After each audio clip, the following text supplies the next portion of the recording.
Hello everyone, welcome to Velora reads. இன்றைக்கி நம்ம பார்க்க போகிற கதை மழை நின்ற பிறகு. ஒரு நாள் சாயந்தரம் மழை வந்துட்டு இருந்துச்சு. அது அப்போ தான் நின்றுச்சு. ரோடு நடந்துருந்துச்சு. காற்று லேசாக வீசிகிட்டு இருந்துச்சு. ஒரு பொண்ணு ஆஃபீஸ் முடிச்சுட்டு பஸ் ஸ்டாப்பில் நின்றுருந்தாங்க. பஸ்ஸு ரொம்ப லேட் ஆகிடுச்சு. அவங்க ரொம்ப டயர்டாக இருந்தாங்க. மனசு கொஞ்சம் கனமாக இருந்துச்சு. அப்போது ஒரு சின்ன பையன் அவங்க பக்கத்தில் வந்து நின்னான். அவன் கையில் ஒரு பழைய குடை. அவன் திடீர்னு கேட்டா, அக்கா மழை நின்னாச்சே, இந்த குடை உங்களுக்கு வேணுமான்னு. அவங்க சிரித்தாங்க.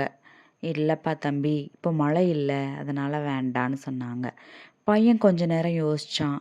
அப்புறமா சொன்னான், பரவாயில்ல அக்கா, நாளைக்கு மழைக்கு வந்தால் குடை இருக்கிறது நினைவுக்கு வரும்னு சொல்கிறான். அவங்க அவனை பார்த்தாங்க, குடைய வாங்கிட்டாங்க. அப்புறம் அதே நேரத்தில் பஸ் வந்துருச்சு.